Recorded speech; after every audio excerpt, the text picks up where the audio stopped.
Hey everybody, it's John Riley, Director of Mountain Bike Product Development at Trek, and I'm here today to talk to you about the all-new Top Fuel. But before I dig into the new bike, I want to talk a little bit about the history of this bike. We first introduced the Top Fuel in 2004, and that was our newest full suspension cross-country race bike. Since then, we've evolved it, we've made it lighter, we've updated the geometry and done other things to make it appropriate for racing. Then in 2019, the Top Fuel significantly changed and we began to bridge the gap between a pure race bike and trail bike. And now for 2022, the Top Fuel moves further to the trail category. So let's take a look at this all-new Top Fuel. All right, let's get into some of the details of the 2022 Top Fuel. And to do the details, I want to bring in the person that designed this bike from an engineering standpoint. It's lead engineer Alex Martin. Alex has been working for Trek a long period of time and brings a lot of expertise into this category because he not only is an awesome engineer, but he also is a user in this style of bike. So Alex, welcome. Thanks. Good to see you here. All right, Alex, let's jump into the bike a bit and talk a little bit about who it's for, because really that's the big question. Because right now, if you look at the media, look at other social outlets, this bike's been called anything from downcountry to XC trail. I mean, who is this bike for? Yeah, I would say this bike is for the rider that enjoys pedaling up as much as they enjoy going down. Definitely valuing pedaling efficiency while able to descend like a normal trail bike and not be limited, on the descents, maybe like a traditional XC bike. Right, because I think what we're finding is as this category is evolving and, some areas call it downcountry, some XC trail, the idea there is that pedaling efficiency, right, is super important. But if you can keep the pedaling efficiency, but make it way more capable, that's an awesome package, right? Totally. That's the goal, right, of the bike itself. Yeah, definitely a balance that, from an engineering standpoint, we're trying to maintain because sometimes they can, work against each other. And when you look at this bike, it's still 120 travel though, really. I mean, it came up 5 millimeters in the rear, 120 on the front, so it's matching now, really well balanced. But if you're looking at travel on this bike, you're really missing the point, right? Yeah, it definitely rides like it has more than 120 millimeters of travel. A lot of the testing that we did, we were riding it on trails that, we've tested Slash on, and tested some of our bigger bikes, because it's a bike that we want to be able to be ridden pretty much everywhere. Right, and what have you done from an engineering standpoint, as we were developing this bike to make that bike such a good pedaling bike? We've done a bunch. It's kind of a culmination of a lot of little things that we did with kinematics and geometry. One thing we could point at is the anti-squat curve on this bike. So where we put the main pivot, and we have a pretty flat anti-squat curve. And so what that does is in that pedaling range, it provides support throughout the range. So you're not having a bunch of shock movement as you're applying power to the bike. So it makes it quite efficient, flat, going uphill. Another thing is we steepen the seat tube angle by about 1.5 degrees, keeping the rider over the pedals. Moving them. Yep, moving them a little bit more forward. And then to preserve that seated position, we grew the reach by 10 millimeters, which also helps with stability going down.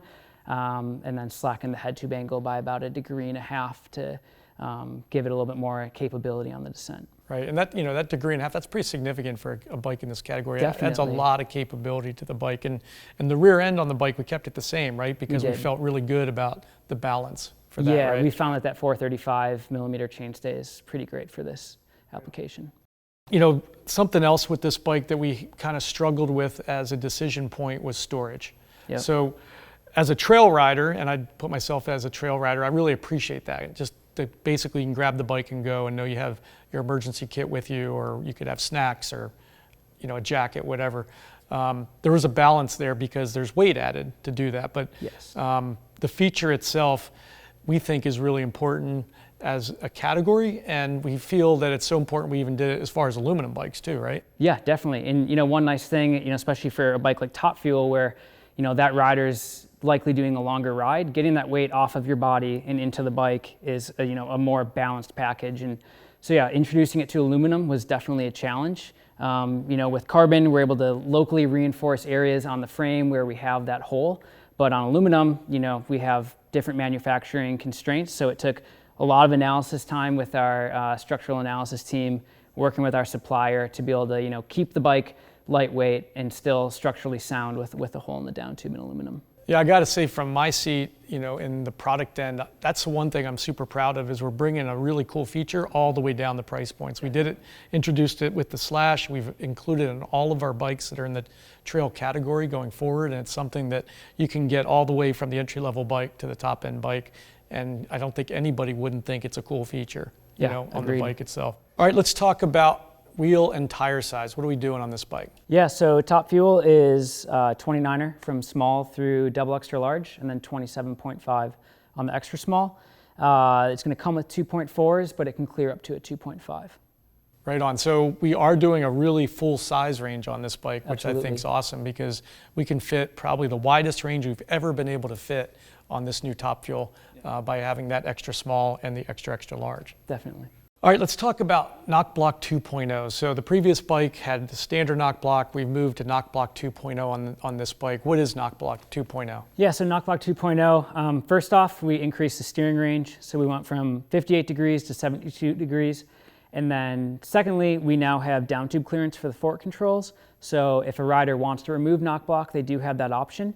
One thing that we really like about knock block on this platform is it offers top tube protection. So on some of the XC and lighter trail bikes like Top Fuel and Super Caliber and Pro Caliber, with lower hand positions, you can protect the top tube from a brake lever in the event of a crash. Right, and unfortunately that's part of mountain biking, right? Definitely. You might have a little get off on the bike. It's nice to know that your frame's protected. You don't have to worry about taking a little get off on your bike. Yep, but if you want to remove it, you can remove knock block and the fork will still clear the down tube. All right, let's talk about one of the tuning features that we've had on our bikes forever, and that's the Minnow Link. Yep. So the Minnow Link is on this bike again, right? But we've changed it from the previous version, right? Yeah, so we moved it from the upper shock mount to the lower shock mount. A lot of that was driven by going to a trunnion mount shock, so we needed a bearing in the upper shock mount. We decided to keep it around the shock for a really easy swap over, just a single bolt, pull the bolt, flip the chips, put the bolt back in, and you're ready to go. And what's that do for the bike?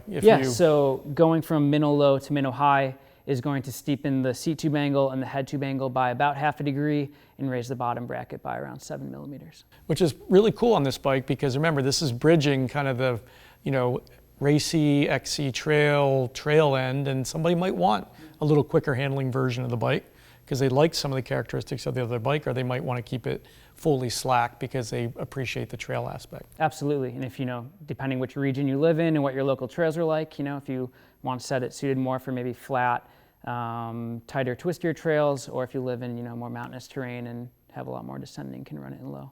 All right, Alex, let's talk about some of the things that we've done on this new bike to make maintenance and durability better. Yeah, definitely. Those are some high priority items for this bike. So first off, we have internal guided routing. So we have fully guided housing from the entrance at the head tube all the way down to the seat tube, and that's for dropper, shift housing, and brake hose. So that makes maintenance much easier than some previous bikes. Right on. And then secondly, we made a change to a threaded bottom bracket. So we're doing the BSA 73 threaded BB on carbon and aluminum. Yeah, those are great maintenance and durability things that this category has been asking for. So Yep. Good job on that. All right, Alex, so another thing that you've done with the frame is you've gone up to 34.9 standard on the dropper. Why is that important?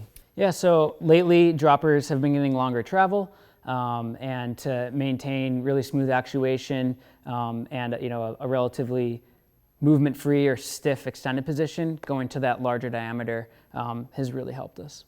And it's really about that more than the frame, but is there some benefits to the frame? Yeah, we see slight stiffness improvement. Right, because that's why I think the one thing we always talk about the dropper, but there is some benefit to the frame, so it's a nice thing to have on a bike like this for sure. All right, Alex, we talked about the travel on the bike. It's a 120 front and rear now, but we did make some capability in the bike to allow for a longer travel fork, correct? Of course, yeah. So the bike is validated to a 130 millimeter fork if you feel like you need a little bit more suspension up front or want a higher ride height.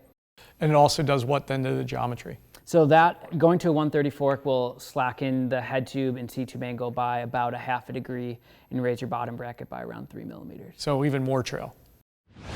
All right, now we're going to change gears a little bit and talk to someone from the rider's perspective on the new Top Fuel for 2022. And we're going to talk to Payson McKelvin, who is one of our racers, but also has been one of our test riders from as long back as 2015. He's been riding both the Top Fuel and the Super Caliber and giving us a lot of key feedback that's helped us dial these bikes in to have them work really good. So Payson, it's awesome to have you here. But what I really want from you is like, what is it about this new bike that you like the most? Yeah, well, like you said, I've been around to see at least a few iterations of Top Fuel. And on paper, when you see some of the numbers, a lot of people's eye, immediately goes to travel, right? And when you just look at travel and you compare this new Top Fuel to the previous one, it may not seem like the largest advancement, but of all the years that I've been riding Top Fuel, this for me was actually the biggest leap in performance and biggest changes in ride characteristics. And that's despite the fact that, the travel only changed modestly, but there's a whole bunch of other areas where this bike just really, really progressed. And, it's funny, when I first pulled it out of the box, the sort of and built it, its stance just kind of looked different, if that makes sense. Like just when you pull up to a parking lot and you see a Lamborghini or something in the parking lot, you just know that the stance of that car means something. And I kind of had that feeling with this new Top Fuel, but I hadn't put it through its paces yet, so I couldn't really put my finger on it yet. But the added capability is just really mind-boggling. That's the thing that truly blew me away. And the fact that there was zero sacrifice in pedaling efficiency. I can tell no difference between the previous Top Fuel and this current Top Fuel in terms of charging uphill. But when you're riding it aggressively on trail, the ability to just push your limits and ride technical terrain, steep terrain, was just really, really mind-blowing. And this bike actually now fits kind of in a different category for me, believe it or not. How does this new Top Fuel fit into your quiver of bikes now? Yeah, absolutely. The way I kind of like to think about it is the Super Caliber is sort of my work bike, and this new Top Fuel is kind of my play bike. And just a real world example of that, I'm sort of struggling with that this week in a funny way, because I'm getting ready for a new fastest known time effort, and I need to be spending time on my work bike. But I rode this new Top Fuel a few days ago and had so much fun that I think tomorrow I'm actually going to go take it out and just take it for a long ride in the mountains, and push it in our high country riding, just because I can't turn my back on it. It's so fun, and it's a new riding experience for me. And the play bike, I think, is going to get the nod tomorrow, even though, I should maybe be spending time on my work bike tomorrow. All right, again, good stuff, Payson, but I think you actually also have a pretty unique story about this bike while you were out test riding, don't you? Yeah, so I was out shooting some photos, and I had a couple buddies roll up, and they said, "Oh, you're on the trail bike today on an EX." And I couldn't really talk about it yet, so I was like, just sort of hummed and hawed a little bit. But it was sort of validation that the experience I had, that the stance of this bike, the just the vibe it gives off, even though the fork is still 120, even though that rear suspension only went up 5 mils, it has a different attitude, and you can really visually, it has a different attitude, and you can really feel that when you're riding as well. But I mean, like I said, tomorrow when I go out, I'm going to ride at least 4 hours, because that's what's on the training plan. And it does so well pedaling in these high mountains of Colorado where I ride. It's going to be a superb training ride. My coach won't know the difference, but I'm going to have way more fun on the downhills because of it.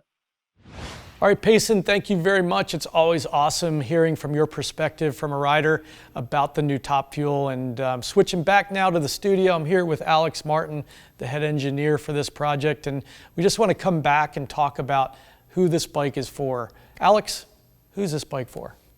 The new Top Fuel is for the rider that enjoys going up just as much as they enjoy going down. Definitely prioritizing pedaling efficiency, but also having a blast on the way back down. Right on. And you've seen it in the media, you've heard about it, there's downcountry, XC Trail, whatever you want to call it. It's a great, awesome bike. It's light, it's super efficient, it's super capable. all available with lots of features focused on having a great experience out on the trail. That's the new 2022 Top Fuel. All right, let's talk a little bit about the lineup of Top Fuel for 2022. We start with the alloy models. We have 3 models, the 5, the 7, and the 8. And then we move into carbon, we have 3 models as well, the 9.7, 9.8, and 9.9. And you can't forget about one thing that Trek brings that no one else has, and that's Project One. In Project One, you can make the craziest looking bike. The bike of your dreams is available only through the Trek Project One. All right, that is the 2022 Top Fuel. Now listen, if you're in the market for a trail bike but you want more, maybe it's more travel or more capability, don't forget about the Fuel EX. It's just a great all-around trail bike. And again, if you lean maybe more towards the race end, don't forget about the Super Caliber. That is the ultimate XC race bike. So that's it on the Top Fuel. Hope you enjoyed the presentation. Have a great day.